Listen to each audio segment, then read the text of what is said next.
We have a new Black Ops 6 Zombies teasers as we are still waiting for this game, and the latest Modern Warfare Zombies Season 4 Reloaded update has been absolutely terrible. I'm not even going to play it or try it out. The unstable rifts, that is, I mean, the content itself is absolutely abysmal, and it seems like in order to actually access it, seems to be a complete pain. So I don't know what Treyarch are doing, or whoever is making this. Obviously, Treyarch stepped off the project a while ago, but I imagine most of this stuff was probably done before they even stepped off. So we're just currently waiting for Black Ops 6 once again, and we've gotten another zombified map inside of multiplayer. All of the other modes once again just receiving zombies content, and zombies is just being completely abandoned. It's really sad to see what's happened with Modern Warfare Zombies, and the fact this game isn't receiving an onslaught mode is abysmal when literally they have so many multiplayer maps ready to go for it, and of course they've even had horde point in multiplayer, so a lot of the groundwork for an onslaught mode kind of already exists. I'm hoping that because now we're using a unified Call of Duty HQ, which Black Ops 6 will be using as well, that maybe these maps are going to transfer over if they end up doing onslaught for that game, but maybe that is just pure cope.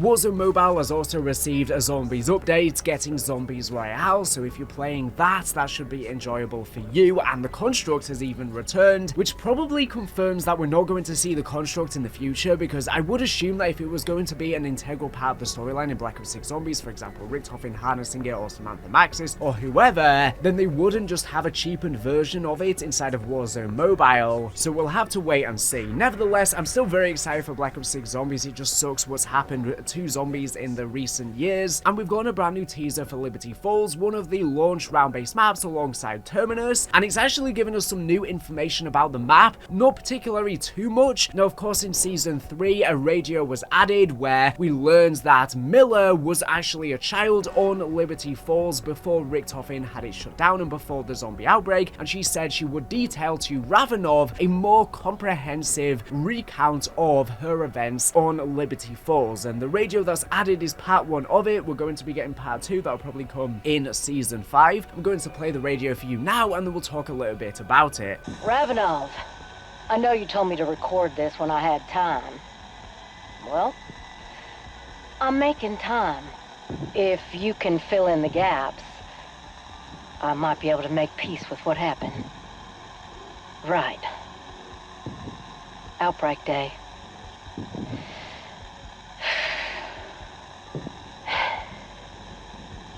First thing I did that day was wake up and go to school.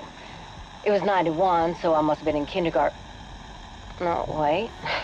No. First grade. Sometime after recess, there was a fire drill. When everyone filed out onto the playground, we found our parents waiting for us. I was so excited to see Mom and Dad. I didn't notice how scared they looked. I thought they'd planned something special, like we're going to go to the bowling alley or something. Before I knew what was happening, Mom grabbed me by the wrist and ran. I had no idea where we were going. Now that I think about it, she probably didn't either. Dad had his hunting rifle with him. He was just ahead of us, but I kept losing sight of him because he was always ducking around corners. Mom still had her hand wrapped around my wrist, telling me to pick up my feet or I get left behind. Our little town must have been in chaos, but I didn't notice any of that. All I could do was focus on staying upright. I tried to keep up, I really did. But my legs were too short and we were running so fast. I cried, begging Mom to slow down, but she just tightened her grip and kept her eyes straight ahead, saying over and over, "Pick up your feet, baby girl, or you're gonna get left behind." I tried to get Dad's attention, get him to tell her to stop, but he bolted down the alleyway by Ollie's Comics. That's when I heard a loud crash, something growled, Dad started screaming. And then the rifle went off. Mom just kept running. I think that's enough for today.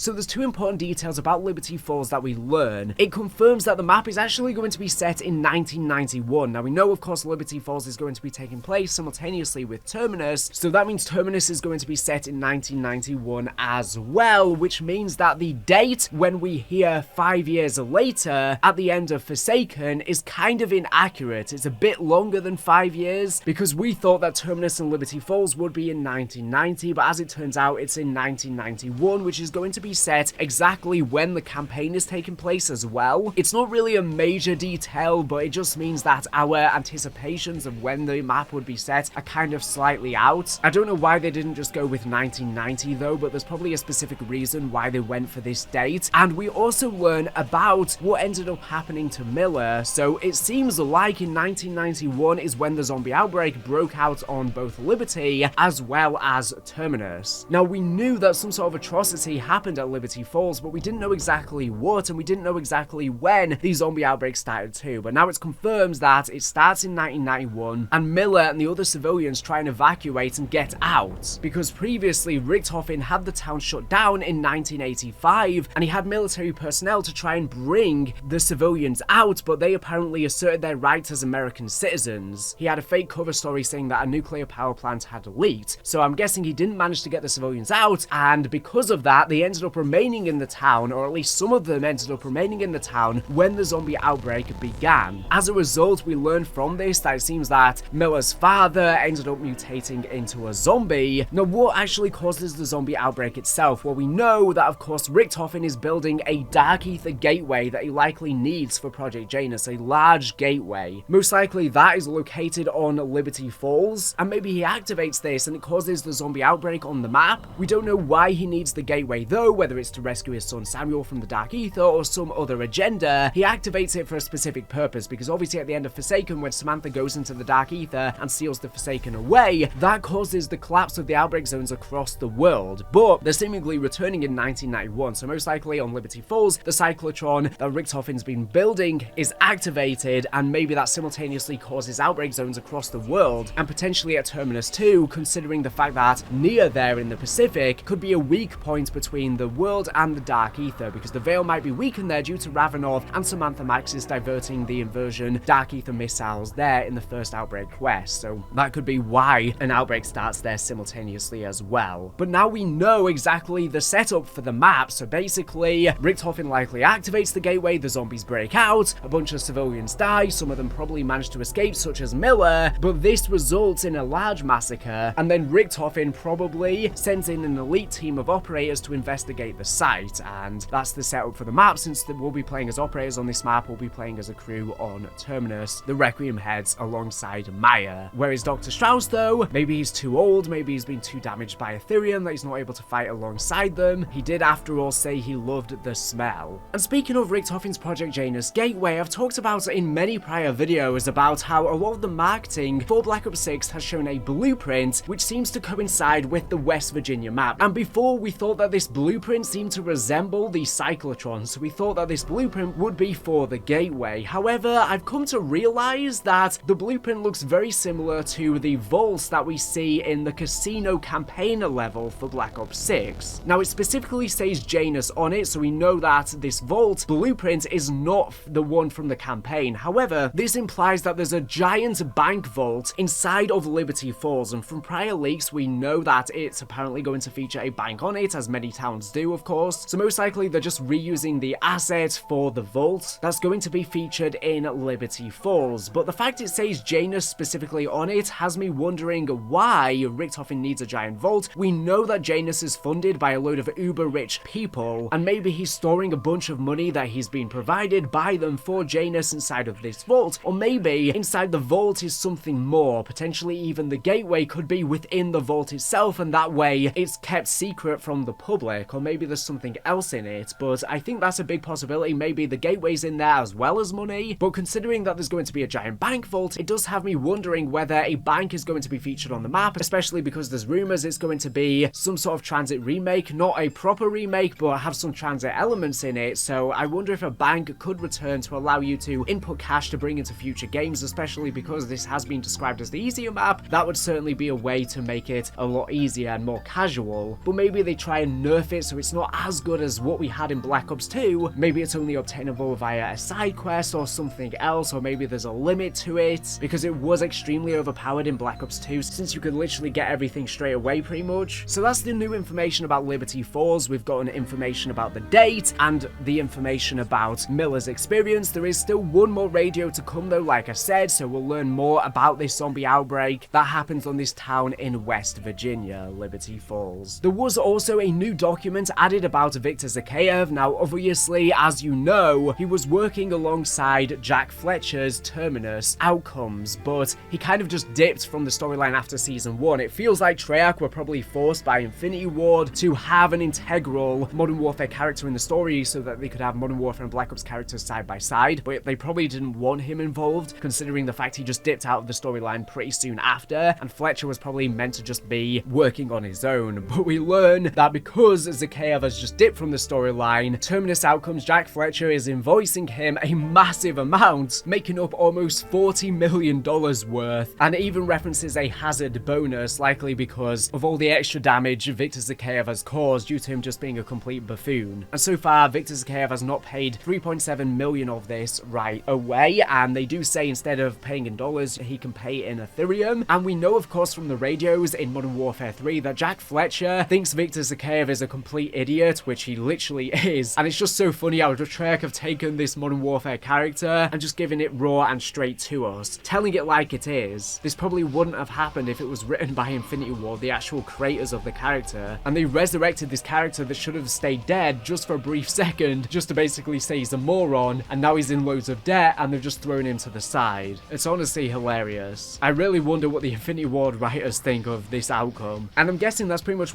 the last we're going to probably hear of Victor Zakhaev. We probably won't hear much more. I doubt we'll ever hear from him, honestly, again in the storyline. Like I said, I don't think Treyarch even wanted him in the storyline. He's kind of just this offshoot character. Now, before I go over more information surrounding Richtofen and some other stuff, I first have a very awesome message to share with you, and we'll be right back, so stay tuned. Welcome. Today we're embarking on an exciting journey through the world of automotive technology as we delve into the innovative features of the CarPod Go T3 Pro. And I want to give a huge thank you to them for sending me one so I can review it in this video. This is perfect if your car does not have a built-in sat-nav or car functionality monitor, and is a great alternative to just using your phone. It's perfect for maps, navigation, listening to music, and hand-free calls. Strap in because we're about to explore every aspect of this cutting-edge device from installation to performance. Let's kick things off by talking about the installation process. Now, I know installing new tech in your car can sometimes feel like a daunting task, but fear not, the CarPod Go T3 Pro is designed with user-friendliness in mind. The package includes everything you need for a seamless setup, including a detailed instruction manual and a variety of mounting options. Whether you prefer a suction cup mount for your windshield or a ball head mount for your dashboard, the CarPod Go has you covered. And thanks to its magnetic base, attaching the device to your chosen mount is as simple as snapping two pieces together. No tools required, no complicated wiring, just a quick and easy installation process that even the most tech-challenged among us can handle. Once you've gotten it securely mounted into your car, it's time to dive into its impressive features. First up, let's talk about the display. The T3 Pro boasts a fully laminated screen with a seamless black texture, providing a stunning visual experience that rivals that of your favorite smartphone or tablet. With a resolution of 1920x720, its display is crystal clear. Its monitor is 8.9 inches. It's also extremely light, weighing only 2.42 pounds, and 60 frames per second, and support for 16.7 million colors. Every image and video pops with vivid detail. Plus, with its 700 nit highlight screen, you'll enjoy crystal clear visuals even on the brightest of days. And thanks to its automatic dark mode, the display intelligently reduces brightness at night, ensuring a comfortable viewing experience no matter the time of day. But the T3 Pro is more than just a pretty face. It's also packed with powerful functionality. Thanks to its 60 frames per second wireless CarPlay feature, you'll experience smoother hand-scrolling responsiveness and quicker reactions than ever before. I know many people use, for example, a phone as their sat-nav, and often it will freeze, lag, and it's just so frustrating whilst you're trying to navigate and drive at the same time. But you'll have none of that with the T3 Pro, and with its multi-core Linux system under the hood, you'll go from startup to CarPlay display in just 12 seconds, ensuring you spend less time waiting and more time enjoying your favorite content. One of the standout features is its display-only Bluetooth mode. With this innovative mode activated, you can connect your phone to your car's Bluetooth for full playback of maps, music, and calls. cars, all without ever having to touch your phone. Simply activate display-only Bluetooth mode, pair your phone with your car's Bluetooth system, and you are good to go. Plus, with support for steering wheel buttons and microphone integration, you'll have full control over your car's entertainment system, right at your fingertips. And let's not forget about the design. The CarPod Go T3 Pro features an ultra-thin body paired with a strong magnetic base, ensuring it remains firmly in place no matter how bumpy the road gets. The base is compatible with a 17mm ball head mount, making it easy to find the perfect placement for your new device, and with complementary central control seamless mounts and a suction cup for your mount glass, you'll have no trouble finding the perfect setup for your car. It's all about integration, and the T3 Pro nails it. Finally, let's talk about the user interface. The CarPod Go's interface is designed with a line neumorphism style, giving it a sleek and modern look that fits right in with your car's interior. But it's not just about looks, the interface is also incredibly intuitive and easy to use, making it a joy to navigate through your favorite apps and features. Plus, with support for customizable profiles, you can tailor the T3 Pro to suit your specific preferences and needs. So there you have it. The CarPod Go T3 Pro, with its stunning display, seamless integration, and innovative features, is a must-have for any car enthusiast. And what's more is that I have an exclusive discount code that you can see on screen for some sweet savings to grab yourself your own T3 Pro. But don't just take my word for it, let's hear from what real users have to say about their experience. One testimonial writes, "I recently upgraded my car with the CarPod Go T3 Pro, and I couldn't be more happier with the results. The display is absolutely stunning and the touch response is lightning fast. Plus, with wireless CarPlay, I have all my favorite apps and features right at my fingertips." Another user states, "The T3 Pro has completely transformed my driving experience. The installation was a breeze and the device integrates seamlessly with my car's interior. Plus, with customizable profiles, I can easily switch between different setups depending on my needs." So as you can see, real users are raving about the CarPod Go T3 Pro. It's a game changer for anyone looking to upgrade their car's infotainment system, so don't miss out. Experience the future of automotive tech with the CarPod Go. Check out the link in the description and make sure to use my discount code, and a huge thank you to them for kindly sponsoring this video as well.